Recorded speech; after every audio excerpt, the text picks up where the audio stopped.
জীবনে যতদিন শুক্রবার পাবেন এই চারটা আমল কোনোদিনও ছেড়ে দেবেন না। এই চারটা আমল যদি আঁকড়ে ধরতে পারেন আপনার ভাগ্য নসিব খুলে যাবে ইনশাআল্লাহ, এবং আপনার জীবনে কোনোদিন দুঃখ দুর্দশা অভাব অনটন আসবে না ইনশাআল্লাহ।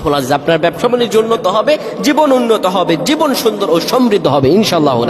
জীবনে কোনোদিন এটা আপনারা ছাড়বেন না। বৃহস্পতিবার সূর্য অস্ত যাওয়ার পরই বৃহস্পতিবার রাত থেকে শুক্রবার শুরু হয়ে যায়।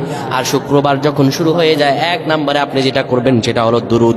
দুরুদ হলো এমন একটি আমল যেটির ব্যাপারে হাদিসে এসেছে দুরুদ মানুষের জীবনের উৎকণ্ঠা দূর করে দেয়, দুরুদ মানুষের জীবনের অভাব দূর করে দেয়, দুরুদ মানুষের জীবন থেকে দুঃখ কষ্ট দূর করে দেয়।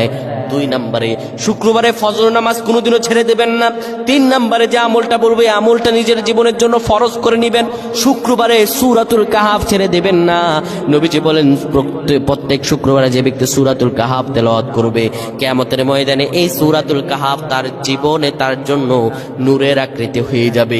এই সূরাতুল কাহাফ তাকে যে ব্যক্তি পুরাটা পড়বে জমিন থেকে আসমান পর্যন্ত নূর হয়ে যাবে। যে ব্যক্তি অর্ধেকটা পড়বে প্রথম 10 আয়াত শেষ 10 আয়াত পড়বে তার মাথা থেকে পা পর্যন্ত নূর হবে। চার নম্বরে যেটা পড়বেন যেটা আপনি অবশ্যই করবেন শুক্রবারে, আপনি কোনো দিনও দান সদকা থেকে দূরে থাকবেন না। যতটুকু পারেন আপনি দান সদকা করবেন। অবশ্যই আগে আগে মসজিদে চলে যাবেন এবং দান সদকা করবেন।